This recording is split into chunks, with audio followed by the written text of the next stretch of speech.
Thank you for double-clicking your mouse tonight. You're listening to the Midnight Frightcast in 5, 4, 3, 2, 1.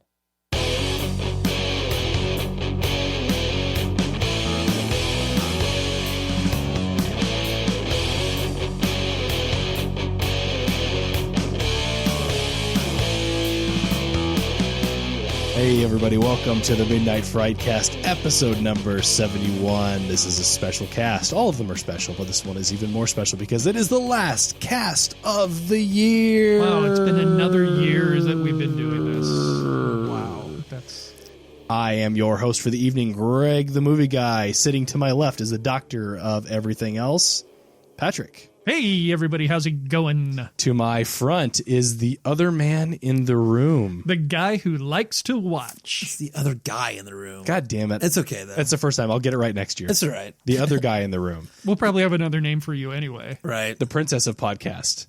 That may stick. Douchebag on the other side of the table. It is Josh. That's me. We are again missing Maddie. I think she's abandoned ship. she took the exit ramp and seems to no longer be wanting to We miss do this Maddie. with. We do miss her. We miss her. Yeah. So she'll We'd be like back. to know where she is. She'll be back next year, we hope, and we'll talk some movies with her once she gets back. But until then, it's episode 71. It is January 30th. We are kissing 2020 at the moment. We watched the trailer. We watched the trailer for The Turning.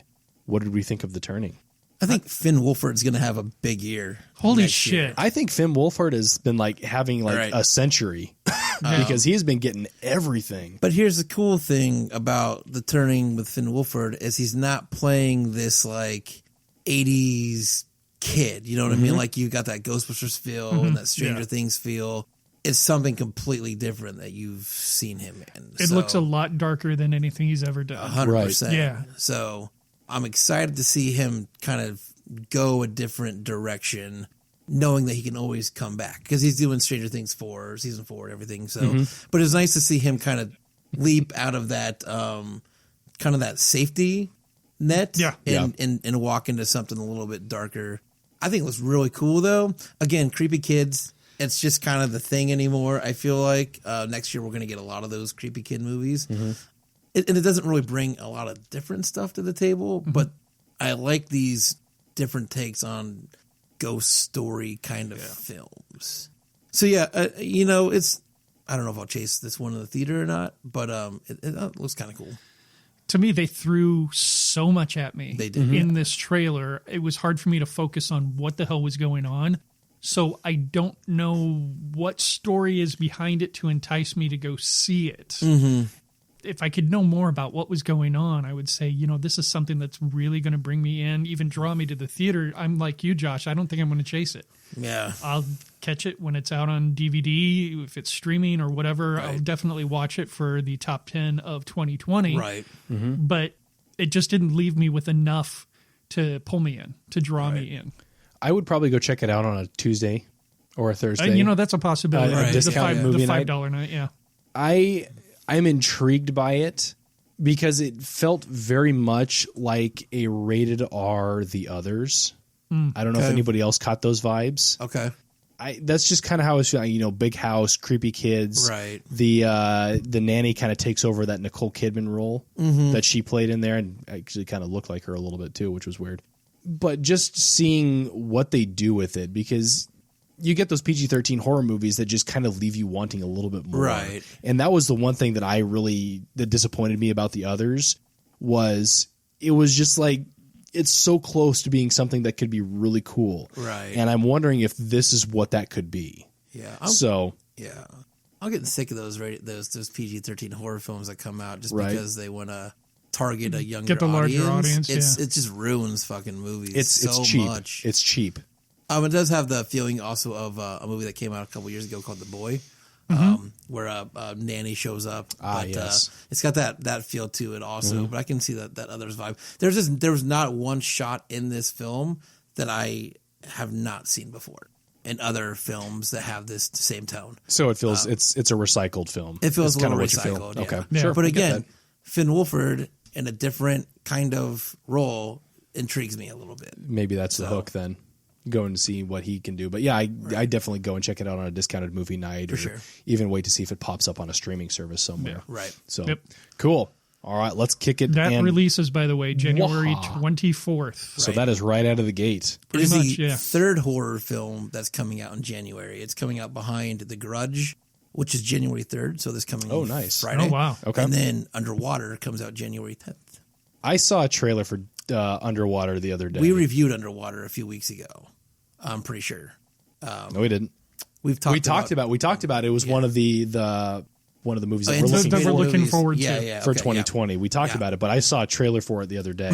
Yeah. I want to say I'm intrigued to see it, but I feel like they gave away too much in the trailer. I'm super interested in it. Yeah, So, you'll have to let me know if it's any good or not, because I am kind of Right, shut gotcha. down on it. So You were shut down on Kristen Stewart. That was the whole that thing. doesn't help. It doesn't help. But I can forgive an actor if the story looks good, Right.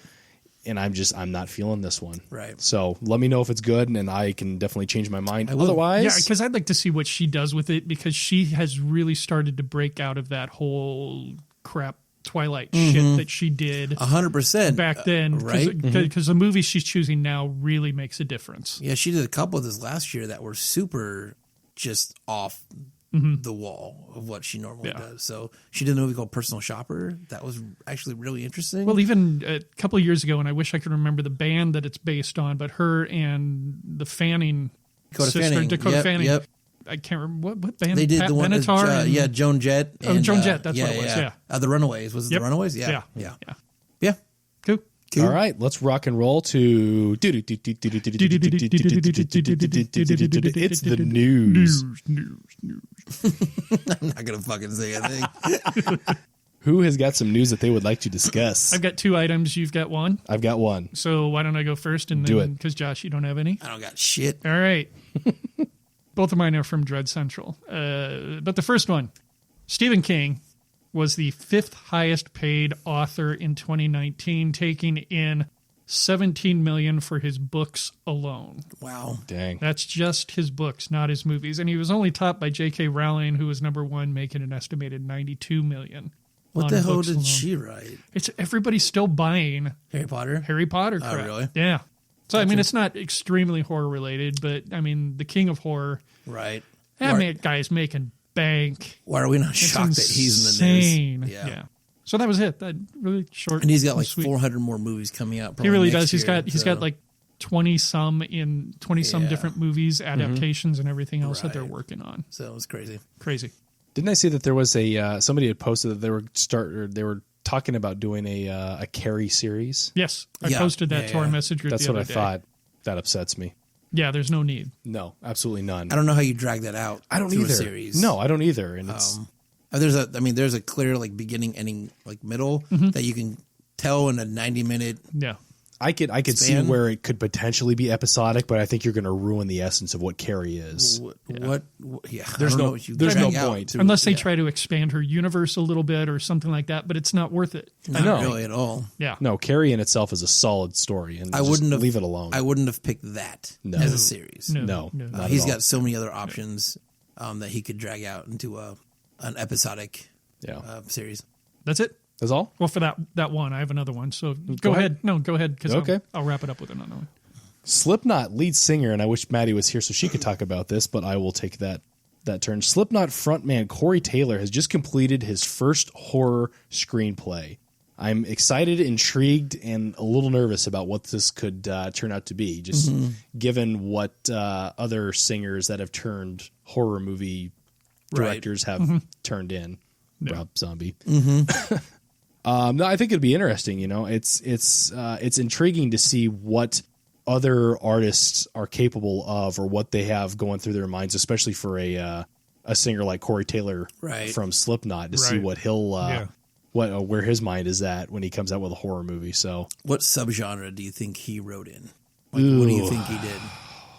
I mean, knowing his slasher past, sits at the top of my mind. probably, right? But you look at what Zombie did with House of 1,000. I don't know that I could call that a slasher. That was I don't know what you'd call that. Is that I think it's closest to slashers you're gonna get without. I don't know outside of that what you would call. would you go torture porn? No, No? I wouldn't call it torture porn. No, I wouldn't call it even close to that. Really, I don't know then.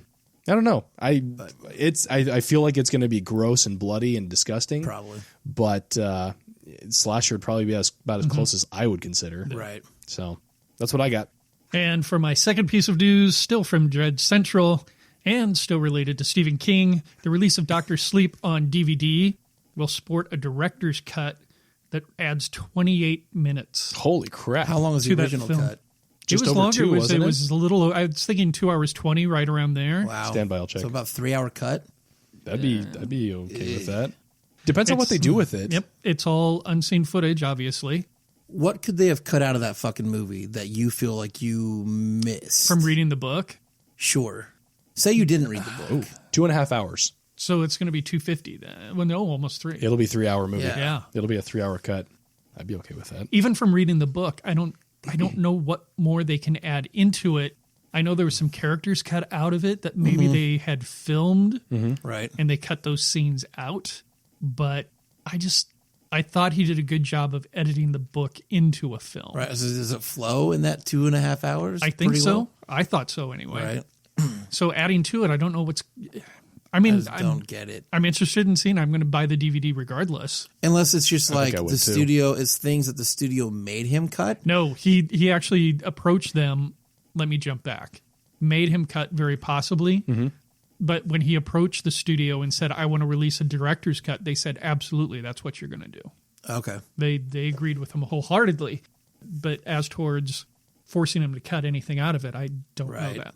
Because, I mean, really, too, like, you're looking at theaters, unless you're showing fucking Lord of the Rings or something like epic like that, who wants to sit through a 3-hour fucking horror Right. film? Yeah. Right. No, 2.5 hours is even stretching it. But it's interesting how there's been this shift that horror films are getting longer. yeah. It's different kinds of horror films, though, because I think I you're agree. talking like Ari Aster type films that Exactly. are like the Midsommers and the Hereditaries. Yep, right. Stephen King can be like that too, because they sit more on that drama horror than they do in Exactly. like the Right. the wow Not slow burn. the slow burn Slow burn. versus like the slasher Right. thrasher type. Yeah, I don't think I'd want to sit through a 3-hour slasher. Oh god, that would bore the hell out of me. Yeah. No, that would lose all the fun. Yeah, exactly. So I'd be interested in checking that out. I really like Dr. Sleep. You know, I'm have excited not to go seen read it. the. So I don't know the yet. release date exactly, but it is in January. Nice. Okay. Cool. Good to know. Good to know. And that's it. All right. Yeah, I got That was fucking what? news. That was the news. That was the. That was the news. News. Much love, Josh. I know. Maybe we'll have something in the new year.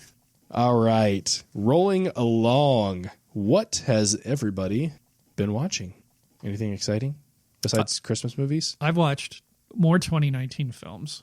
This year I've watched over 90 films. Where the hell do you find the time to watch that many movies? 2019 films? 90 2019 films. Wow.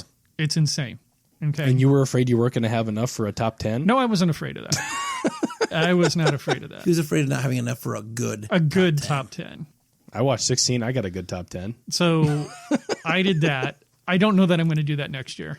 It did take up a lot. I was going to say, were you like not sleeping? So or what I'm not going to do is working? I'm going to spend more of that time researching There you go. films that are coming out, especially on the indie.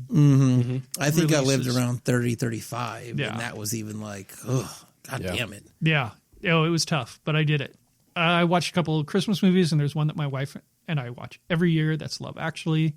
And then we actually went out and went to a theater and saw the new Star Wars movie. Thoughts? Have you seen it, Josh? I have not, but I'm like I've come out as like a not a huge Star Wars fan. So Fair. It was enjoyable. I enjoyed it. Did I have issues with it? Of course. It's not my favorite, but it wasn't my least favorite either. Visually, it was fun to watch. It was. It really was. The scenes with, we all know he's in there, the Emperor, were pretty creepy. Yeah. Story-wise, yeah, it was okay. Yeah. No, the biggest question I walked away with in that movie was, these Jedis are able to lift these things that are, weigh tons, yet she still had to climb up the Death Star. Mm-hmm. Why didn't she stand on something and levitate herself up to the place where she could be? Apparently force flying is a thing now. Yeah. Force healing, Yeah. you can do that too. that too. George Lucas said the Emperor was dead and should have never been in Episode 9. Very well. That was a little. Like I said, I did enjoy it. It was a good time. For what it was. what it was. It was good. But All I keep hearing it was better than The Last Jedi. That's all I keep hearing from people. It is better than that. Arguments. I have to go back and I'd have to go back and rewatch fucking it. hate the Ewoks. The Last Jedi. Oh, never mind. I was thinking back. Return of the Too far back. Return of the Too far Jedi is back. actually my favorite Star Wars Oh, movie. God, Really? no, Yeah. Empire. Fucking take each Everybody Ewok takes Empire. and set it on fucking Everybody fire. takes and- Empire. I'm a Return of the Jedi guy. Fair. So yeah, that's it. That's what I've been watching. Cool. Which is why I'm not a Star Wars fan, because Return of the Jedi. I mean, come on, let's be honest. You could like Nobody worse. takes that. So You could like Phantom Menace. Empire Strikes Back. that was what you had, Patrick. Yeah. Gotcha. Mostly Christmas movies. I always watch Christmas Story on Christmas Day. That's a tradition. Didn't get to watch Christmas Vacation this year, which I was a little bummed about, but that was more on me than anything. I'm trying to think. Really haven't been watching anything too new or exciting. Well, that's because it's all repeats on the Hallmark Channel. Just saying. Yeah, went and saw Star Wars. We went. Our Marcus Theaters was doing Christmas movie series, and we went and saw Polar Express with some friends of ours. So Cool. That was a lot of fun checking that out. Otherwise, yeah, went and saw Star Wars. That was the most recent one. Went and saw, and that's really been about it. It's been kind of slow watchings. I've been binging 2019 films just to try to get this top 10 thing wrapped up, because I made a comment a few weeks ago about just not having, like, I have enough to make a top 10. I didn't feel like I had enough to make a good top 10. So the 2019 binge started this last couple weeks. So this week I watched a film on Netflix called Sweetheart, which was really interesting. It's real basic and simple. It's a girl basically stranded on a desert island, and there's a fucking monster on that island. Oh, nice. And that's basically it.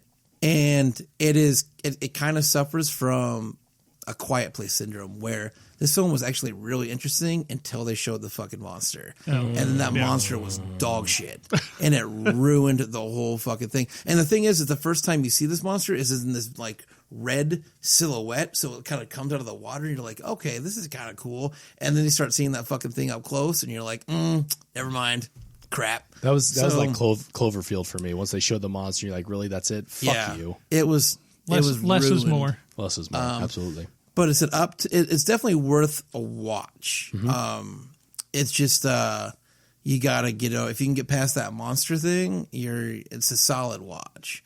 So I checked that out. I did check out Girl on the Third Floor on Amazon Prime. It stars Phil Brooks. For you wrestling fans, that's CM Punk. He cannot act for shit. He can't. But was it fun? It was interesting. Okay. It got better as it went along. It started out really fucking slow. As it kind of gained steam, some cool things kind of happened, but it took a while to get there. And when it's about a 90-minute film, about 45 minutes of that movie is like, I'm waiting for something. Because that actually landed on my list of things I wish I would have seen. Right. Just because of the reviews I had read of it. Right. It's for what it is and for what they had to work with, it was okay. All right. But like I said, Phil Brooks can't act his way out of a fucking paper bag. So then it's probably okay to miss it. It's okay. Okay. Definitely okay. There's definitely better ones exactly. you could check. And then the last thing, my wife and I have been picking a show to watch together. So we've been we went through Mindhunter and a couple other things. So this week we picked a documentary on Netflix called Don't Fuck with Cats. I saw that pop Called up. Hunting an Internet Killer. I've seen a couple people post that on. Really fucking good. Yeah. It's real easy too. It's a 3-part documentary about an hour a piece, and they just get better as it goes. It's really fucked up though. They show some stuff in that is just like, how could anybody ever in a million years do that? And then you go, well, that person's a psychopath, so that's why they're doing that. But it's crazy. But I would recommend that to anybody. That's a Maddie documentary right there. Maddie would fucking love that documentary. And like I said, it's real easy. It's 3 episodes, an hour apiece. So we'll probably have to remind her of that next time she's with us, because she doesn't listen to these podcasts if she's not on it. Probably not, yeah. Do you blame her? They're much better with throw Maddie in the loop and shit hits the fan. But yeah, Don't Fuck with Cats. If you get a chance, Netflix. Check it out. It's really fun. Excellent. That's it for me. All right. So, because my other 2019 ones that I watched, some made it on my list. Oh, okay. So, All right. Well, we're going to change it up a little bit here. We are going to swap out our topic for our movie review. So we watched a movie called One Cut for the Dead. One Cut of the Dead. One Cut of the Dead, excuse me. Patrick, you got the deets? I do have the deets. One Cut of the Dead. It's actually a 2017 film that was released in the U.S. in 2019. That counts. It does count. Count it. It's an hour 36 and now showing on Shudder. Things go badly for a hack director and a film crew shooting a low-budget zombie movie in an abandoned World War II Japanese facility when they are attacked by real zombies. IMDb score rating 7.7, Metacritic score 86%, Rotten Tomato critics score 100%, Rotten Tomatoes audience 83%. Up top, Greg. You know you agree What with the all of it. fuck did I miss? Maybe you watched the wrong movie. First of all, let me just say that I'm so happy we replaced that. All the creatures were stirring. Yeah. And we went with One Cut of the Dead instead. Holy fucking shit. Now, were you planning on watching that one before the end of the year, or did you watch it because I had recommended it? I had already started it. Okay. So I was halfway through it when you said you finished it. And that was just because I kept running out of time. So One Cut of the Dead, I actually had to watch in like 3 separate sections. So the first time that you watched it, did you get past the 37-minute mark? Did I was you know what was coming up? I had not gotten to the first run of the credits. Here we go. Spoilers. It was a 2017 film. We can spoil this thing Right. because we have to talk There's about no what way it to is. not do You it. can't So not spoil I it. had not gotten to the opening first credits yet. Okay. So you're probably thinking, do I have to finish it this? was tough Right. to get back into it because I was like, this movie is not moving at all, and the effects are fucking terrible. And the acting was shit. Yeah, it was awful. And I was having trouble with the subtitles, and because I was like, I got to read this shit, and this is not like between the visuals and having to read, it's just not as boring. And then I got to those first credits, and I was like, all right, Was this a 37-minute movie? What the fuck is going on left of in this movie? What's going on? Are they going to do like a behind the scenes thing? What are they doing? And that's kind of what they did. And that's when the movie, to me, got good. Oh, yeah. Because that first 30, 40 minutes, I was like, The they made rest a really of the shitty movie made up for me sitting through that 100%. 37 minutes. Yep. And it made me appreciate that 37 minutes. 100%. Because then it goes back and kind of shows you how they got to that first 37 minutes, which I appreciated. The movie was ass backwards. Yeah. Really is what it is. So It's kind of like Noises Off, the play, yes. except in a zombie movie. And it was Yes. actually based on a play. And actually, the great thing is, too, is that back half is a comedy. Yes. That front half is a horror movie. That back half is a comedy because all the things you see going on in the horror movie, It's a comedy of errors. 100%. Yeah. Yeah. I fucking loved that movie. I was really, like I said, skeptical about finishing that. And I'm so glad that I went back in and watched that back half. And the way they put it together, knowing they filmed that 37-minute film in one take is insane. In one take. You're right. Yeah, no cuts. It's insane that they were able to do it that way. Right. And to see again how they go back and do it. Like how, Right. you see a camera go down and, that same person that was just holding that camera and now somebody else Yeah. is rolling with that camera and you see who that person is. And it's just, And it was, and they probably were really happy they had that reprieve of being able to film that in cuts. That back end of it. right. That, Yeah. I couldn't even imagine trying to film that Right. as one take. Right. And the characters were actually all really good.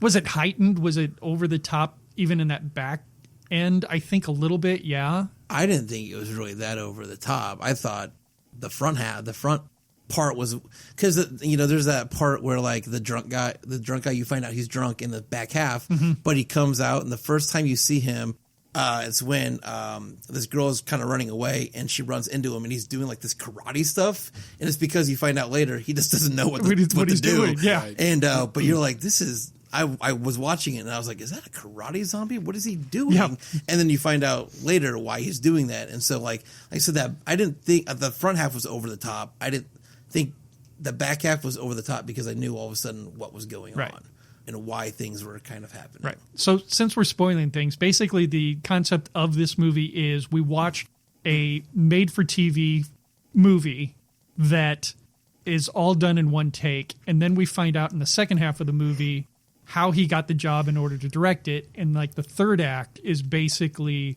showing them filming that first 37 minutes of the film Right. and all of the comedy through errors that happens during that Right. time. And one of my favorite sections, again, since we're spoiling, was how they did the crane shot. Great shot. The crane shot is fantastic.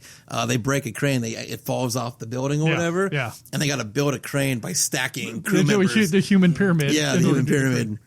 I thought it was great. So, Josh and I have been going on for like almost 10 minutes now without any words from Greg, which kind of is probably an indication of how Greg felt about the movie, but we're going to let Greg talk. Not necessarily how I felt. I mean, what Josh was kind of saying was the first part of this is boring as hell. Oh my God, it was so hard to get through. And that killed it for me.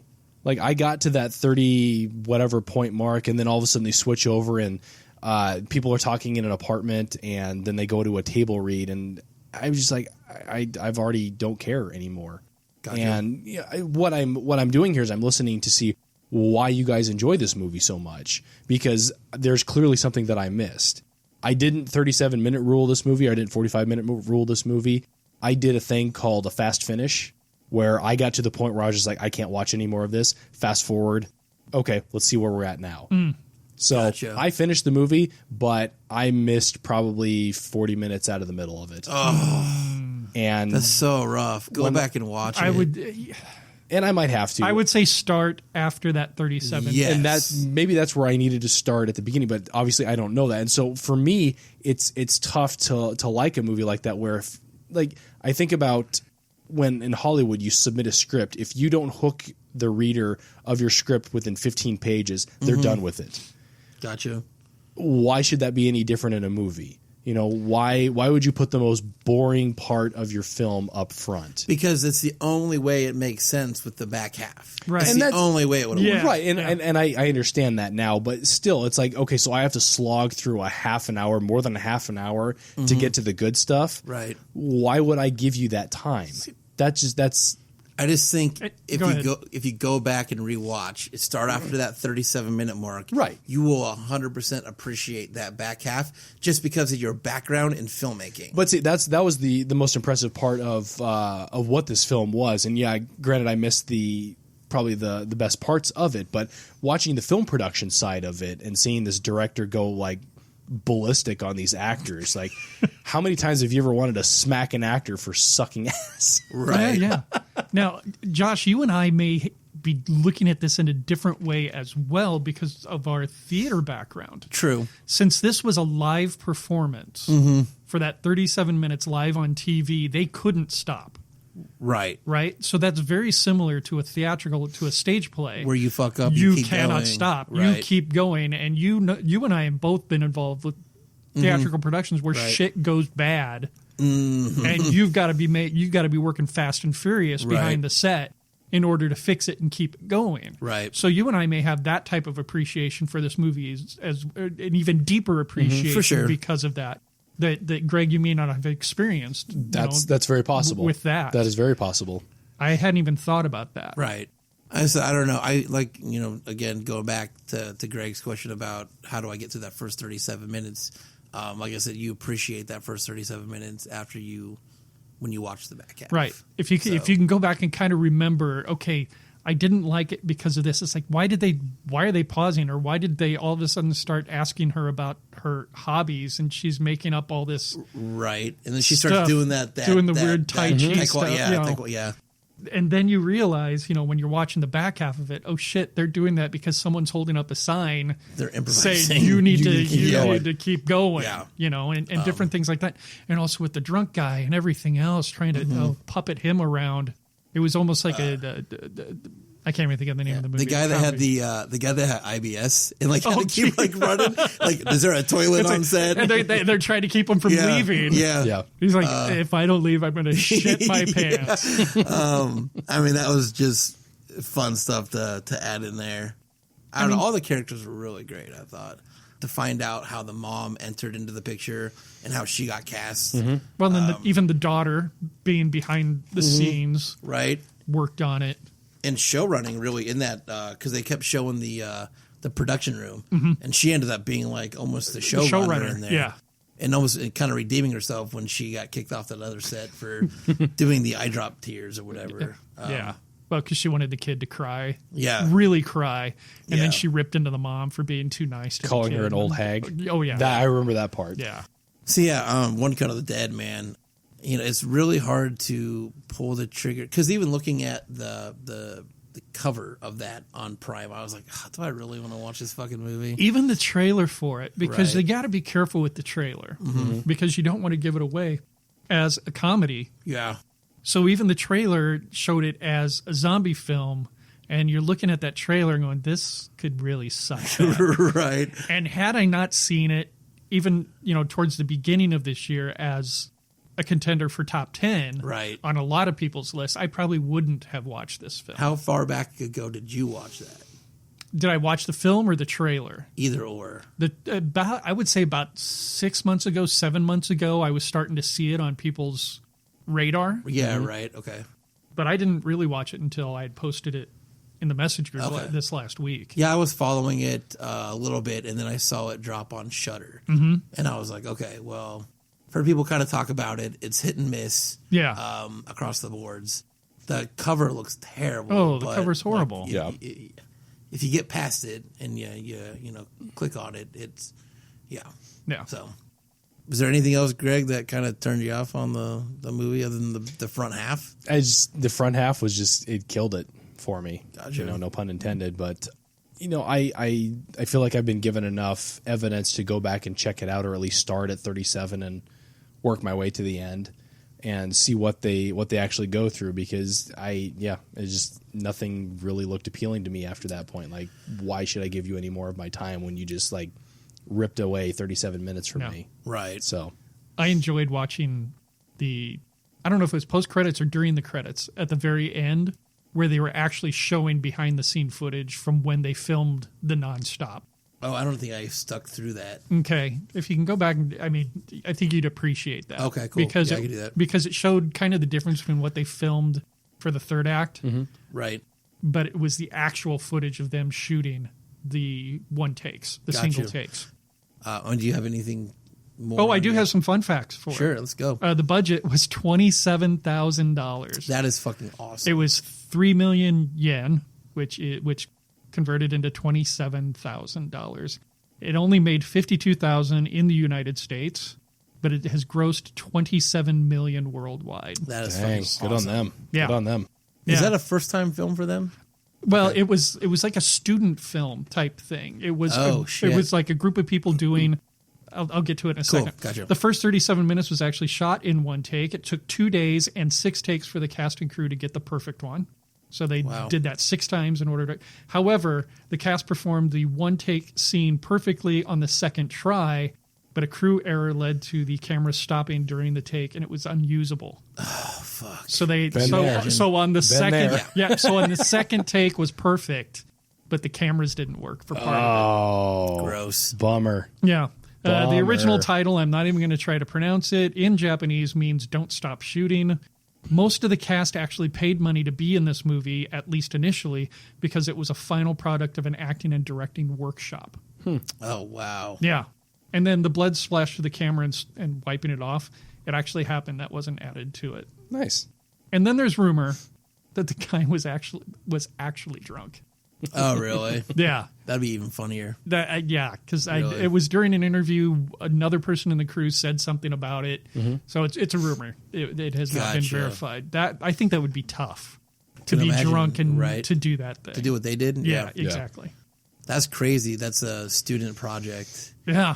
And it went as far up on the radar as it did. It's like a Blair Witch, Japanese Blair Witch in a way. 100%, Yeah, yeah. I mean, when it comes to promoting and how successful it became. I mean, 27,000, it makes 27 million. Right.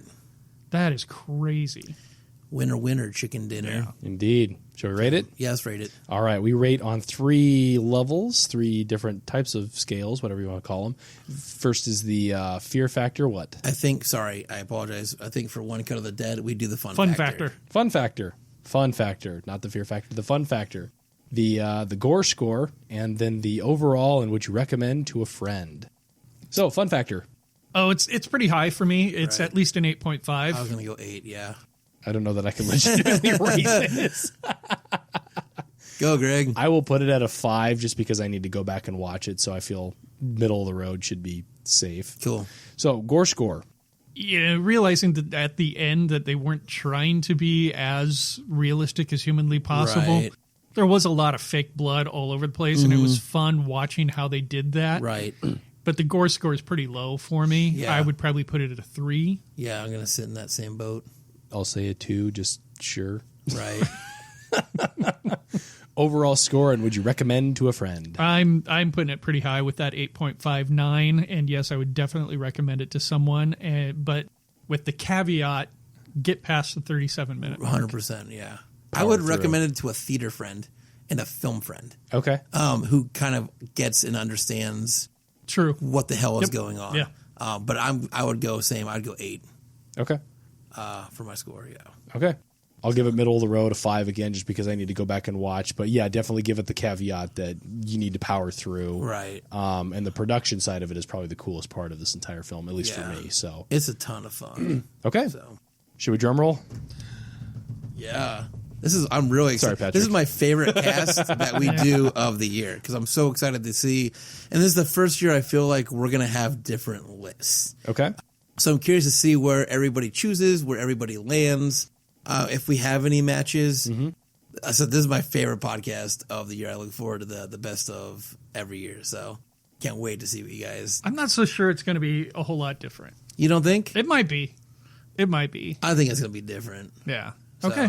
we'll find out. yeah. We're about to find out real quick. We are jumping in. It is our topic. It is the best of 2019. I feel like there needs to be some music played right here. Yeah. Patrick, throw that in post. Throw some post in. Throw some post in see. there. We'll see. I want to hear the 20th Century Fox fanfare. How do we want to start? You want to go? Do we want to do honorable mentions first? What if we do honorable mentions? What if somebody names something and you can say, "Oh, that's in my honorable mention," and then if we don't name something, we can go back at the end. That of works this for me. Let's do that. do- So just start at number 10. Start at number 10. Start at All right, Josh, kick us off. You want me to start? Kick us off. Okay, so I have 2 in my number 10. I said I'd pull the trigger. This is the only number that I have 2 in because I couldn't really decide. So I said I'd pull the trigger on the podcast. So I'm going to go with my number 10 is the Banana Splits. Okay. We watched this movie a few months back. I can tell you my other one on the list was Rabid. That was just a recent watch for me. But the Banana Splits, as far as the rewatchability and how fucking fun that movie was and how gory that movie was, that's just like, that was kind of like my Terrifier of the year without being, it's obviously not as good as Terrifier, but like finding that hidden gem and just having fucking fun with it and not having to sit there and just like being able to go along with the ride and kind of see where it goes. And it's the only really film on my list that wasn't really like a serious horror film. And I feel like those need to sit on these lists just to kind of lighten them up a little bit. Yeah. But I would have never put it high, which is why it's kind of sitting number 10 because I wanted to be there and have the presence without being like, this is like the best movie of the year. Right.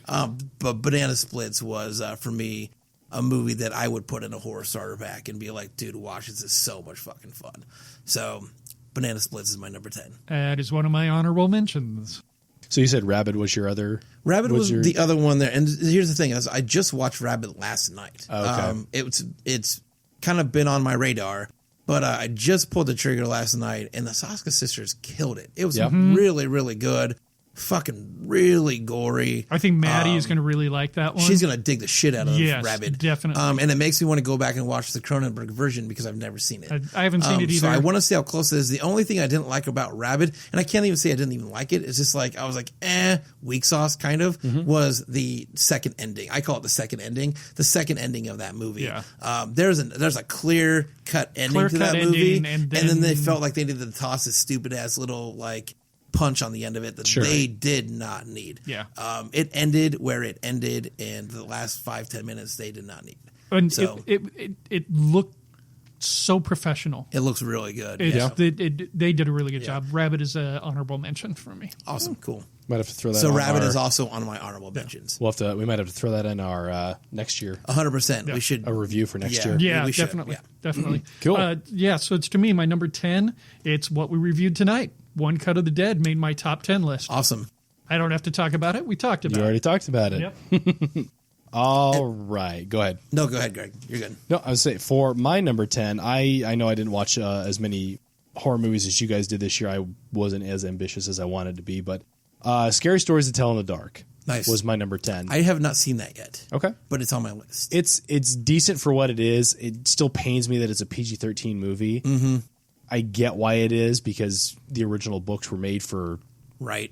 I don't know even know what you would call that range of kids, like 10 to 18. Yeah, it's like Preteen. tweens. 13, 14, yeah, it's probably. the like that. tweens. Something like that. So it was good for what it is. It was still kind of weak for what it could have been, but it was enjoyable. Right. Do you think they have enough there to make... Did they put it in a spot where they can make another one? Yes. Okay. Yeah. That doesn't Absolutely. spoil anything for me. I'm just curious. Because I do want to see that movie, and I think it's a movie that I could probably watch with my kids. Oh yeah, I think so. yeah. Okay. It's. Safe. I mean, it's creepy, scary, but it's not Right. like overly grotesque scary. Yeah. Cool. It doesn't get too gory or anything like that. No. I think it's just more of a scare factor than anything else. That was on my honorable mention list. Okay. Cool. Number 9. My number 9 was a Netflix original, and it was definitely a hit or miss movie. People either really liked this movie or people were like, "What the fuck was that?" So my number 9 was In the Tall Grass. Okay. Really dug it. Again, I say King, but it was more of a Joe Hill novel, wasn't it? Or that him and his dad wrote it together. I love the adaptation. Can't think of the goddamn director's name. It's the same guy. He's done all of King's stuff. I can't think of his name. He just did. I mean, he did. Is that the Mike Flanagan? Flanagan, yeah. That dude's on top, as far as I'm concerned. Especially with the King adaptations, Mike Flanagan just is the go-to guy. And then the Tall Grass was kind of like, it's a movie that you had to keep watching. You had to that was a movie you couldn't get up and go do something and then come back to it. If you did not focus on what was going on in that movie, you were going to walk around lost. So, but again, like as far as 2019 movies that I watched, I felt that In the Tall Grass definitely was definitely one that needed to sit in the top 10. So, really excited about that movie. I would tell anybody to go watch that movie. That's it. That's my number 9. Cool. Patrick. Yes, my number 9, I believe we did review this on the Frightcast. I believe it's a Hulu original. Did I say Hulu? Hulu. I believe it's a Hulu original. And that is Haunt. Oh, no, it was Shudder. Shudder. Shudder, Okay, yeah. well, Haunt I stand corrected. My honorable mentions. It is. Awesome. Yeah. It was what I felt Escape Room needed to be. Mm-hmm. I still put it a little bit below Houses October Built. Okay. Because I really dug that one. You like that found footage style. I do like that found footage style. I really do. And Haunt needed to be just a little bit darker. It would have probably been a little higher on my list. Gotcha. But I do dig that going into that haunted house, escape room kind of feel. It's almost like a reverse invasion film, home invasion. Oh, because you're actually going into a place as opposed to people coming into yours. Yeah. But yeah, I really dug this one. So number 9 Haunt was a lot is of fun. Haunt. I think Haunt went across the board in the group pretty high. It was good. I'm surprised it landed on your honorable mention. Yeah. It was definitely in there. You should see the original list I made. It's so like, it's just a list and then it's just a bunch of fucking arrows All over and the a bunch of place. side options. It was like a fucking menu at McDonald's. It was crazy. Yeah. So yeah, it Awesome. didn't quite land. My number 9 came as a recommendation from the guy in the other room. The other guy in the room. The other guy in the room. The other guy in the room. Yeah. Is that what I said earlier? The guy who likes to watch. The guy who likes to watch Whatever. was Tigers Are Not Afraid. Awesome. Up top. Up top. Good option. I fucking love that movie.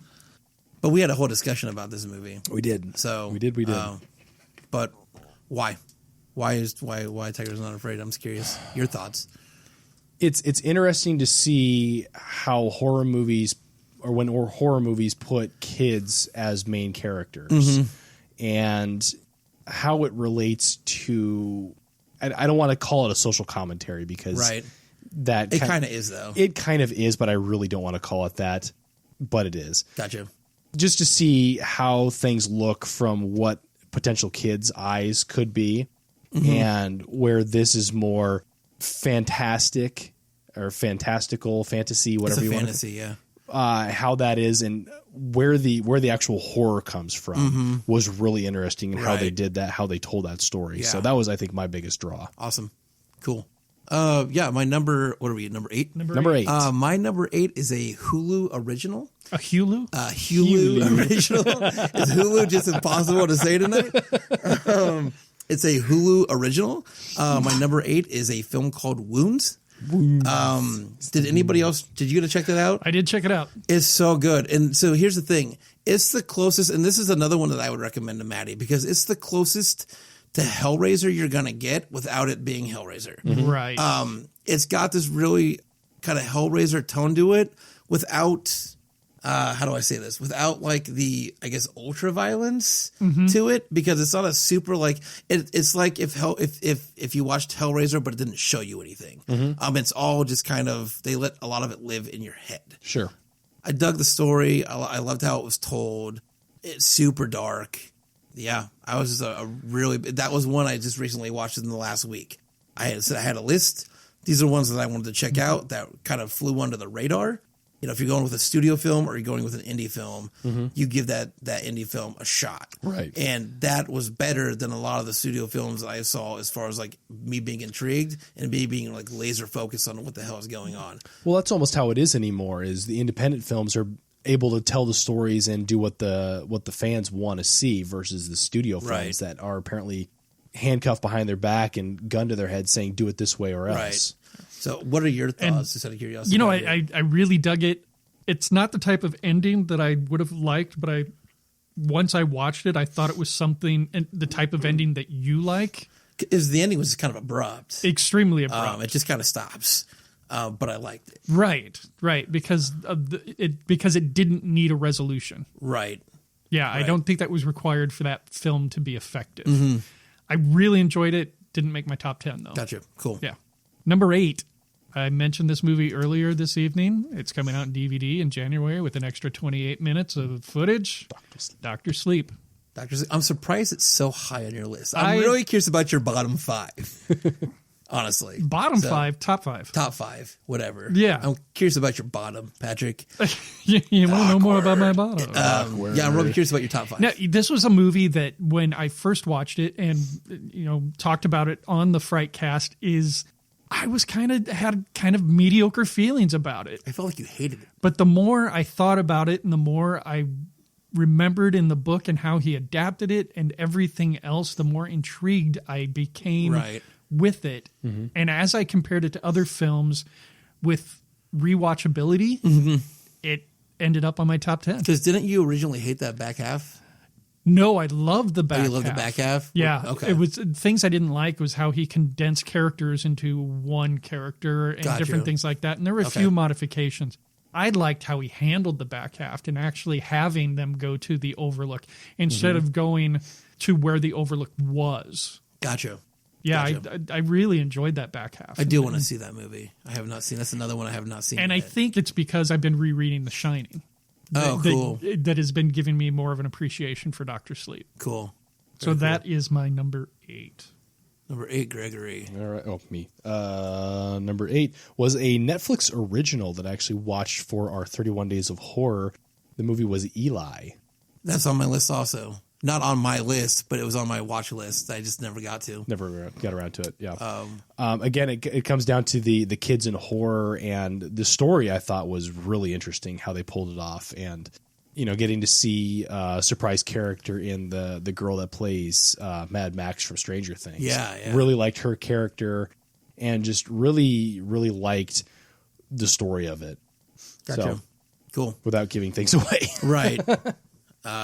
Cool. Number 7. My number 7 is the second King film and on my list, and my number 7 is It Chapter 2. This film literally made this list about an hour before I showed up here. Wow. It was not in here. Okay. And honestly, I drove really hard to not put it in here because I feel like there were other movies in 2019 that could have been more deserving. But I fought super hard against myself. I fought I started my list about a week ago, and I fought for the whole week not putting Chapter 2 in there. And I thought about it, and I was like, well, It Chapter 1 was on my list. It Chapter 1 sat really high on my list. It Chapter 2 could not sit that high because it wasn't as good. But it definitely found its way in there. So I had major issues with It Chapter 2, but it was tough to not squeeze it in there somewhere. I would put it as an honorable mention, just because I didn't see as many horror movies as you guys did this year. But I could not consciously put it on my top 10. If it was a top 10 of dramatic films, I would have probably thrown it on there. For sure. Because I felt the best part of It Chapter 2 was everything but the horror. Right. 100%. Yeah. The horror in that was just not good in Right. the least bit. Right. And Although I it did have one of the most horrific scenes of the year in horror film, with that opening scene. the opening Yeah. scene. That opening scene. The beating. Oh man, I don't even remember that now. They beat up the gay couple. Oh, Yeah. yes. You're right. Okay. So, Interesting. Okay. but yeah, my number 7, beyond, I just don't want to say a bunch about it, was It Chapter 2. Okay. Patrick. My number 7 surprised me this year that it would even be on my list because it's not the type of movie that I would actually go out, chase, watch, and enjoy. But I enjoyed the hell out of this movie. It was, an hour and a half or so of just non-stop. Not necessarily fun, but action, and it just made me uncomfortable the entire way through. That movie is Crawl. Oh, yep. Love it. Yep. Awesome. It just, like I said, it was a movie that I just wouldn't normally chase. Same thing like 47 Meters Down or something like that. It's not a Right. movie that I would go for, but the special effects in it were amazing. Kick ass. Knowing how much practical they did and was able to fine tune that with the CGI and everything else. I started watching. I said, there's no way they can keep my attention past the 15-minute mark. Fucking kept my attention all the way Killed it. through. Crawl, damn fine movie. It's number 7 for me. Cool. All right. So number 7 for me is a sequel here. Came out just recently. Was Zombieland Double Tap. Nice. Again, another extremely fun movie. We get to revisit characters 10 years. Was it 10 years? It was 10 years after they originally came 10 out. years, yeah. 10 years after they had been originally shown, and it's still just a hilarious film. Fun to watch. Really, really fun to watch. And just an enjoyable film all around, especially for a horror sequel, which you don't usually get very often. So, awesome. Zombieland Double Tap. I assumed that one was going to make my top 10, but it did not. It is an honorable mention. Awesome. Yeah, number 6. Number 6, really honestly, if, I wouldn't have watched a couple of 2019s this week, probably would be sitting higher on my list. It was another Hulu original. Did I not fucking No, you said it right. You said it I'm right. just fucking around. It was another Hulu original, and my number 6 is a film called Depraved. It is a modern day telling of Frankenstein. Yeah. And it is fucking crazy the way they find a way to tell the story without telling that story. Sure. I wish I would have pulled the trigger on that. You one. should have. Because And you still should. it's on my. It's definitely in my list of I had 130 some movies Right. listed. Right. It's definitely a movie that I would put on our watch next year list because it's really, really good. It's really violent. It's but it's got a lot of here's the thing. It's got a lot of heart to it. The way they tell the middle part of this story, there's a ton of heart. And there's a lot of it's kind of sad the way it goes, but it was a great way to tell this story and a very original way to tell this story and still being able to understand what they were going for. So yeah, Depraved is my number 6. Okay. Check it the fuck out. Patrick. My number 6 is one that people could argue is not necessarily a horror film. However, A lot of people have it as a horror film on their list, so I'm going to include it on mine. Brightburn. That's an honorable mention of mine. Yeah. I dug the concept from beginning to end that this was Superman gone bad. Mm-hmm. And I would love to see them do that with more characters that you can recognize. I don't know if they ever said it was Superman gone bad, but you can pretty much tell. Right. That's what it is. Right. And no, I really enjoyed that one. It was really well done again, too. It's yeah. super, again, ultra-violent. There's a lot of really good spots in that movie that are just... Yeah. So that is my number 6. Well, I goofed up because I completely forgot that I had watched that. And that was one I wanted to include in my top 10. I'm trying to figure out where it would go and what would get bumped. Where's it going to live, Greg?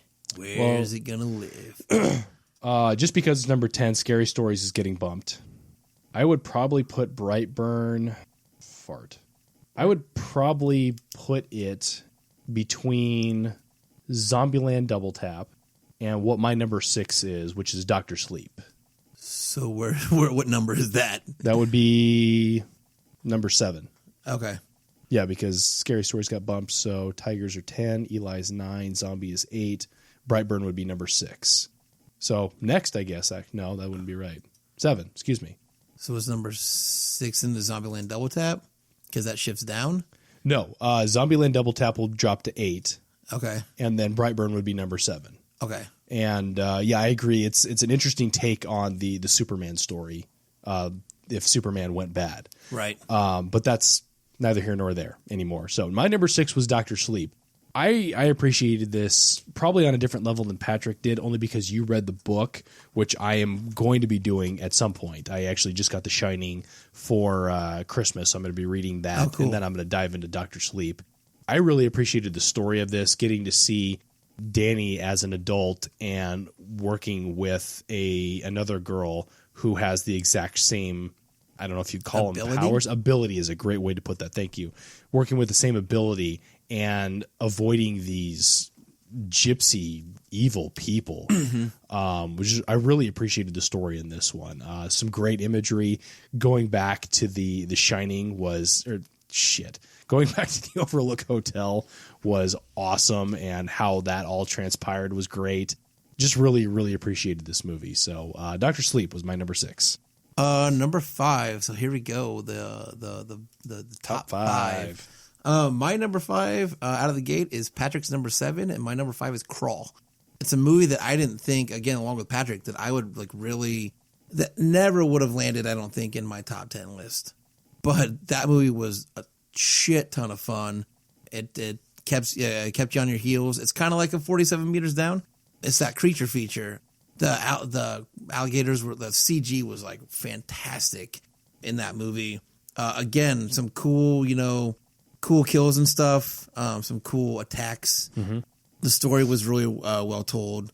I don't know, just had a ton of fun watching that movie. I think it might be safe to say that Crawl is probably the biggest surprise, right? Of 100%. 2019. Yeah, and I think that was off your recommendation because I think you watched it and you were like, dude, you got to check that movie out. So, yeah, Crawl is my number 5. And it's sitting high, too. I'm surprised how high it's sitting. Again, Depraved could have gone higher, but Crawl was just so much fun. So I'm going to sit in number 5 with that movie. Excellent.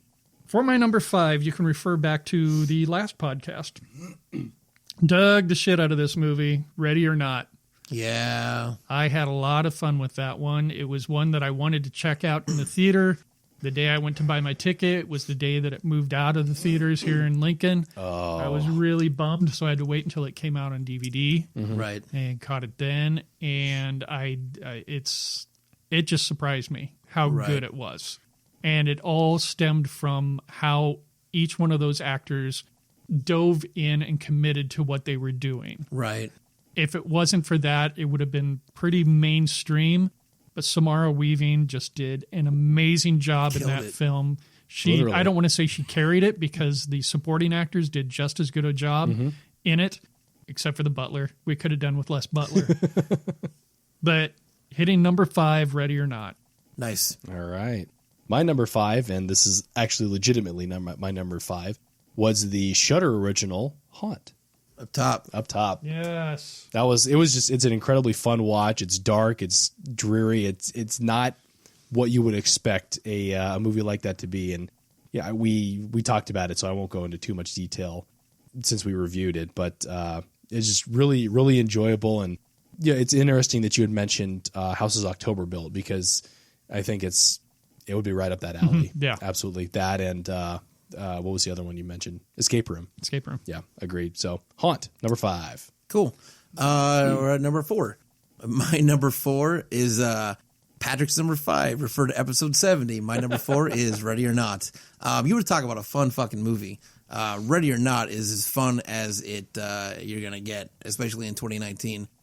I feel like on my list I have a lot of like fun movies, and it's just like, again, going back to that rewatchability thing where like you can just you're going to refer that movie, you're going to tell people like go watch that movie, but it's a movie that you'd be willing to watch again yourself. Yes, and definitely. Ready or Not is 100% that movie. Again, Patrick pretty much said a lot of it. Smart Weaving killed it. Gosh, it was And I amazing. said refer back to episode 70 where you get all of our thoughts. But yeah, number 4, Ready or Not. Awesome. Patrick. Number 4, It Chapter 2. Really? Yep. Wow. But that's a lot of that has to do because of my love for Stephen King. Right. It is probably one of my favorite Sting. Sting songs. This is Exactly one of my favorite Sting a songs. horror movie podcast. Oh my word. You are at a podcast right now. If you don't know where you are, It is probably one of my favorite Stephen King books, and I loved chapter 1. I thought it fit really, really well with it as a combination. I just think it's a great follow-up. I thought Bill Hader had an outstanding performance carried it. in that production. Was there things I had problems with? Yes, but still, because it took me back to the stories. I know that there were a lot of differences, but it's one of my favorites. Came out on DVD. Of course, I'm going to watch that fucking thing. They're going to have an extended version. I'm going to watch that. They're going to have a Pennywise follow-up somewhere along the line. I'm going to watch that. Yeah, the special features on that DVD too are fantastic. Yeah. They're really great. So that is why It Chapter 2 is so high on my list, number 4. That was very surprising. I was wondering though what was gonna. You were wondering where it was going to land on my list. You knew that it was wondering. going to. No, I was wondering if on both of your lists if it was going to land, and if it did land, where it was going to land. So I'm really surprised it didn't land on Greg's list. Honorable mention, but yeah, had I seen more horror movies, it probably would have gotten moved further down the list. right. So, it would probably, just from what I've seen, it would probably fall at number 11. Gotcha.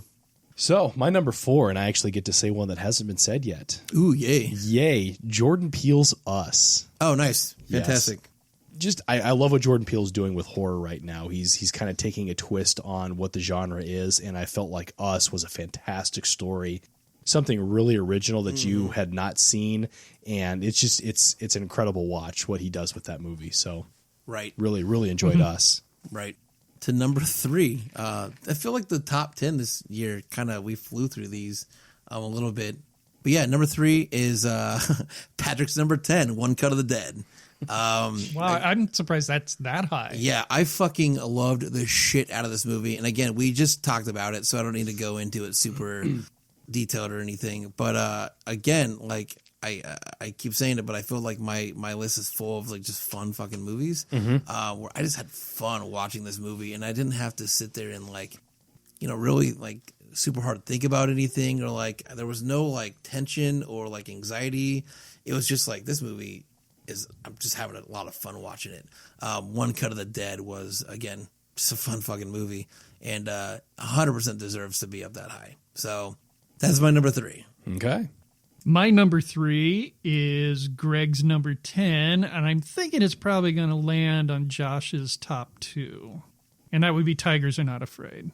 Cool. I dug the shit out of that movie. I'm so happy that you guys did. I'm glad you suggested it. I mean, it was on my radar, but after you had watched it and talked about it, I think on one of the What You've Been Watching segments, pulled the trigger on it. I thought the kids that were in it were outstanding. Mm-hmm. When you have people that young being able to play characters that well, Yes, it's in a foreign language, and am I able to tell that they're saying...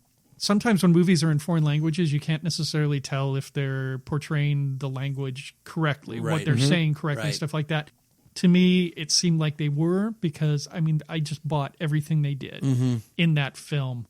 It was beautiful. Cinematography was outstanding, and the story itself was amazing. Yeah. And that was one of those that took me by surprise. I didn't think I would like a movie with that many children as the lead characters, the lead actors, that much. And being as drama-filled as it was. Definitely. Over horror. Right.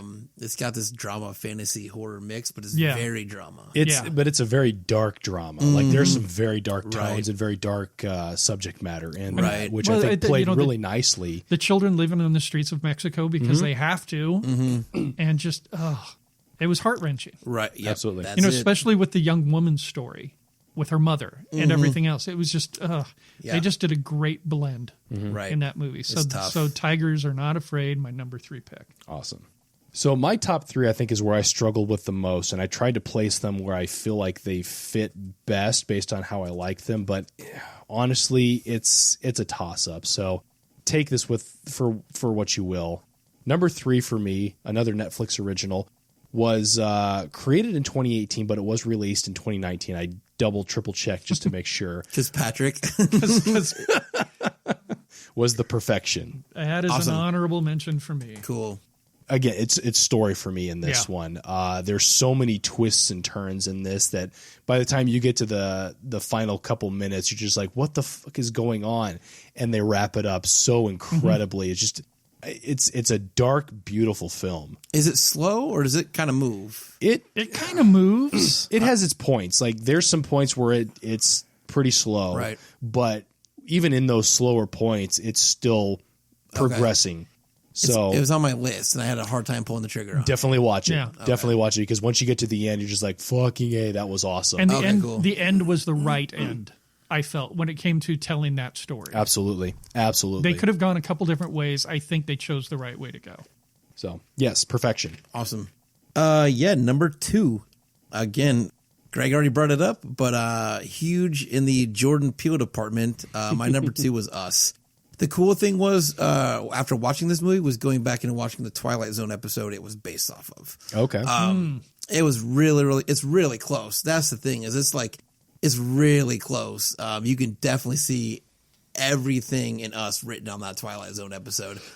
But to draw from that and to make what he made was just fantastic. And I'll be a Jordan Peele fan across the board for a while, I think. Even with Candyman coming out, I think I'm going to be like, could have fucked that up, but I think he's going to hit it pretty hard.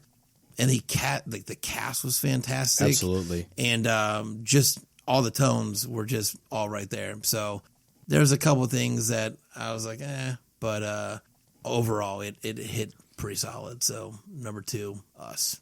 My number 2 is probably not on either of your lists. It's a slow burn, but is it Midsummer? It is Midsummer. Damn. I'm so fucking surprised that movie made your top 10. And that high on your top 10. It's something I labored over this list for a long time, but it was the story over the action that took me there. I thought Midsummer told a very, very good story.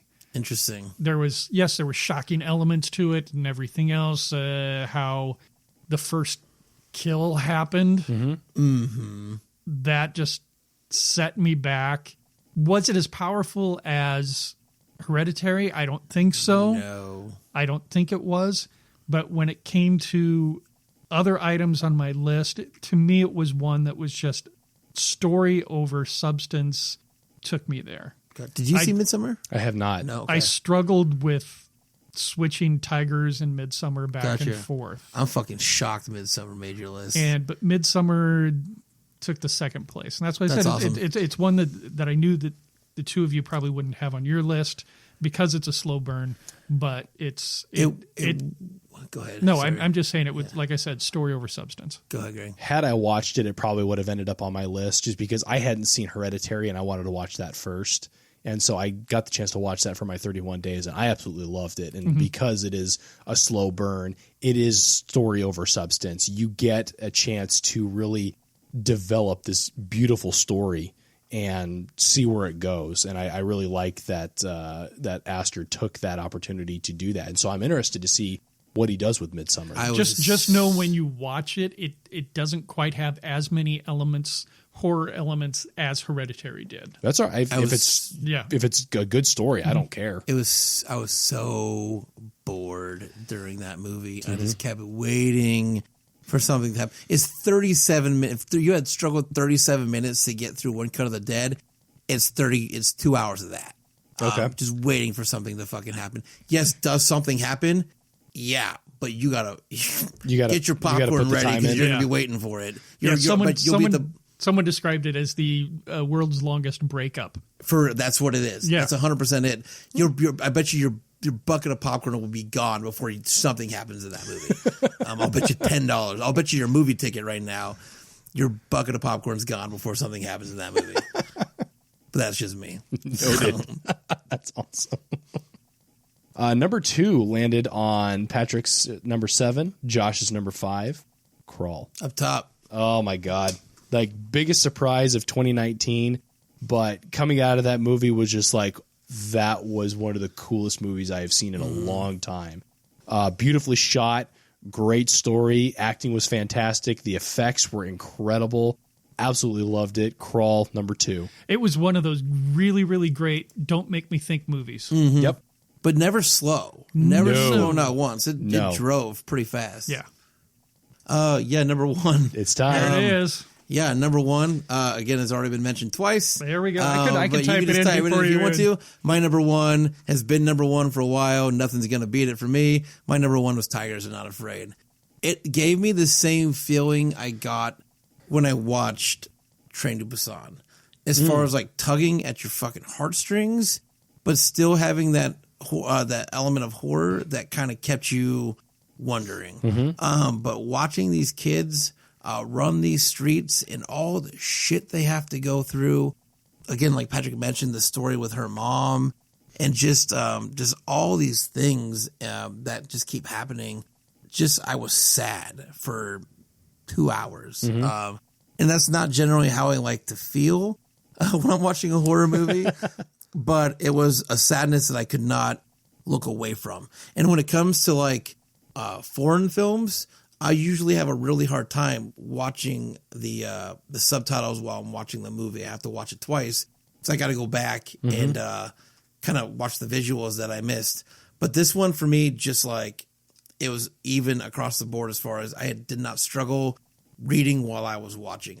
That movie flowed so well. With the story and the dialogue and having to read it and seeing what's going on. That was the shit for me. That was 1,000% my cup of tea. Again, that's not for everybody. Foreign films are not for everybody. And generally foreign films I don't even like. So to have a foreign film on the number 1 spot on my top 10 is just crazy for me. Yeah. That's huge.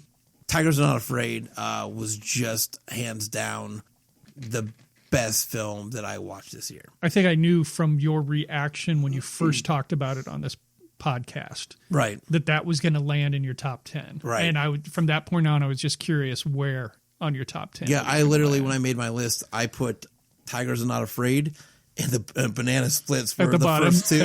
And then I just filled in the blanks. And that's like that's my weird stretch going from banana splits to Tigers Are Not Afraid.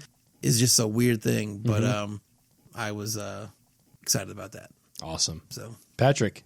Let's see. It was Greg's number 4 and Josh's number 2. Jordan Peele's Us. Nice. I just love the social commentary that he's throwing into his stuff because it doesn't have to be about people killing people. It's just got to be about how people treat people. Right. And I think that's just as effective as anything else. I'm digging what he's doing. You know, is he going to have some shitball movies come out at some point? Of course he is. Not everybody is that great, but he's on my top list of directors and filmmakers right now. It's hard to follow your freshman film and your sophomore film and it be like on the same level. level. Have you watched Us since you've seen it in the theater? Yes. You've watched it? Okay. I have not either. I have not watched it since I've seen it in the theater. I have it. Letting it kind of simmer a little bit because I feel like the more time that goes by, watching it again, I'll appreciate it as much as I did the first time. You'll get that rediscovery almost. Right. Yeah. So absolutely. Us is so good. Yeah, it's a great movie. Absolutely. Absolutely.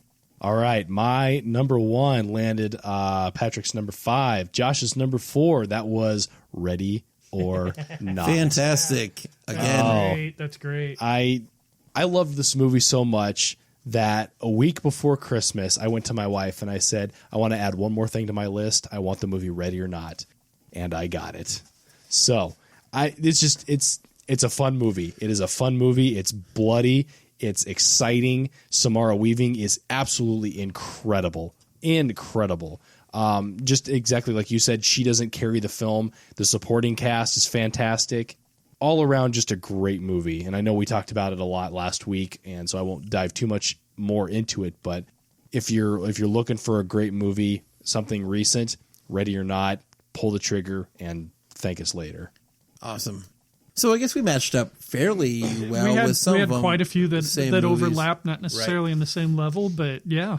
Is there any honorable mentions that have not got mentioned on anybody's list? Mine weren't honorable mentions.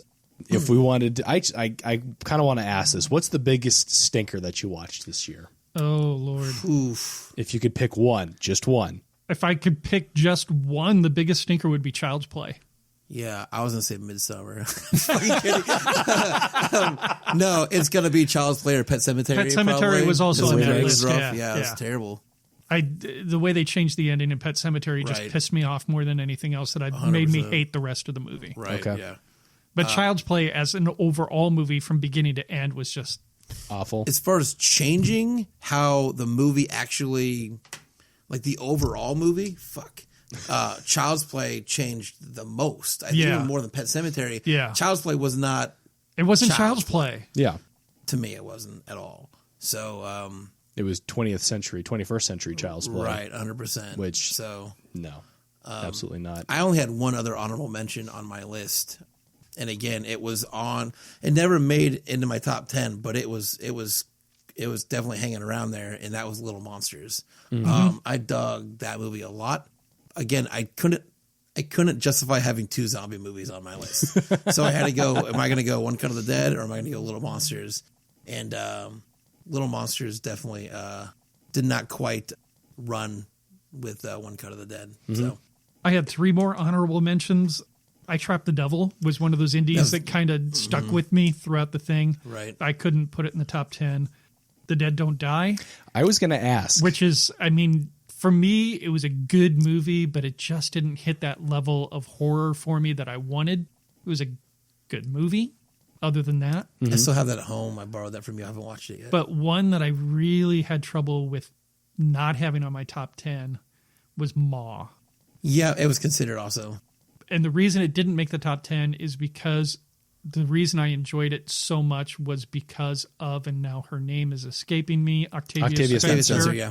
She carried that movie. It wasn't a solid movie. She was the one that made that movie good. Right. Especially with how her character reacted to the shit that happened to her. And how they handled it in flashbacks and everything else. I really, really, really enjoyed her performance. But I couldn't put it in the top 10 because it wasn't a solid movie overall. Right. Sure. I had a hard time even putting it on my honorable mentions, and that was just because I didn't watch that movie as a horror film.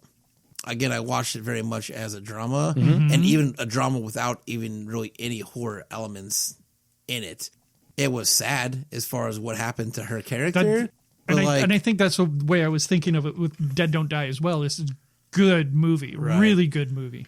Was it a really good horror movie? Not so much. Gotcha. Yeah. So that's why that one didn't really make it into my list at all.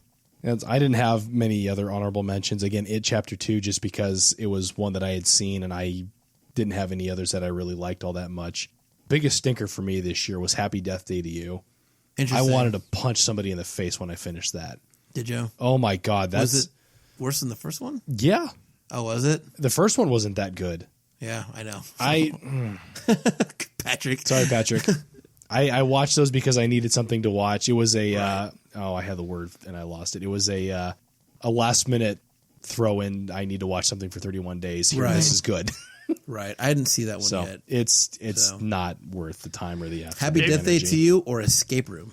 Happy Death Day to you. Best or better or worse? Which one one would would you you choose watch? over Probably the other Escape Room. Wow. Ooh. That'd be complete dog shit. one? Yeah, I'd take Happy Death Day to you over Escape Room. Really? Yeah.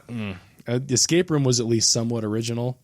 See, Happy Happy Death Day to you, they just played too much on the first movie. Exactly.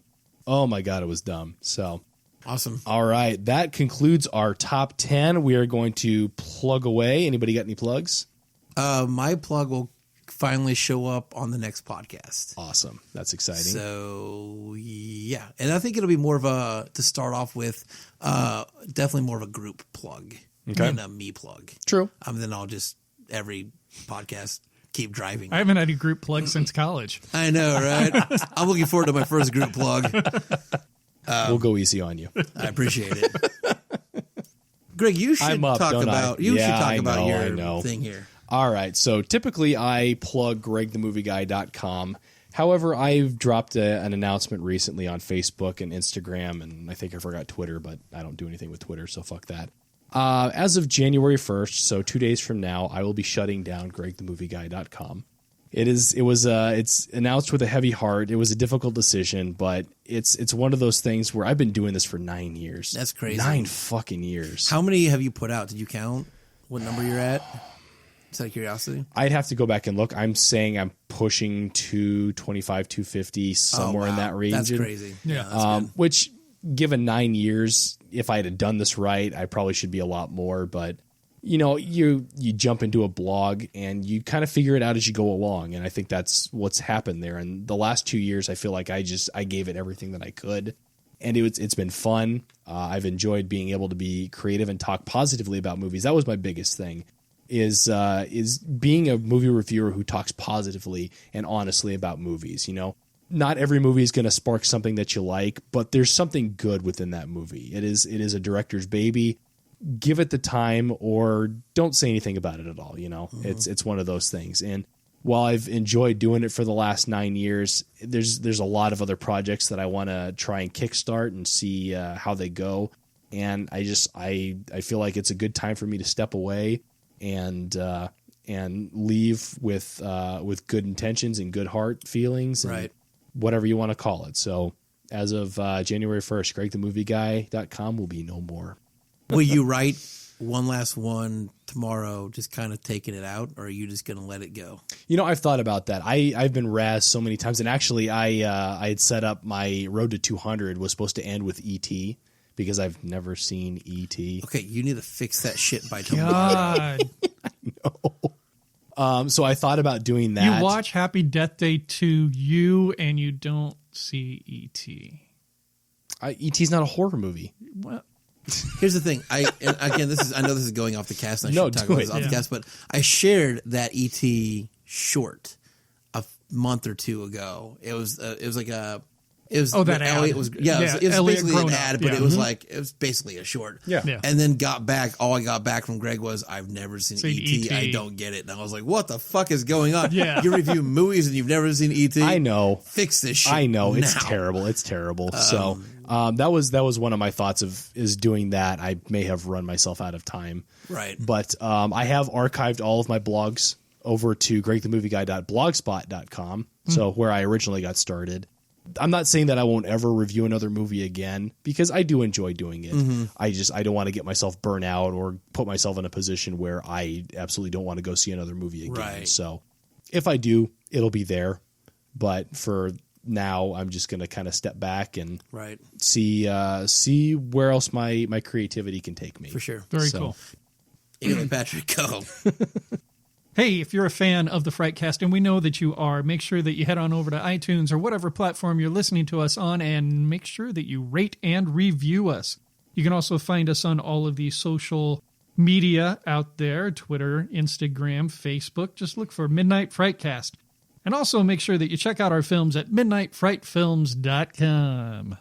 Excellent. This has been the last episode of 2019, kicking off a new decade here in 2 days. Episode number 71. As Greg the Movie Guy, the other guy in the room, and the doctor of everything else. See you next year. We'll see you next year. Happy New Year. Happy New Year, guys.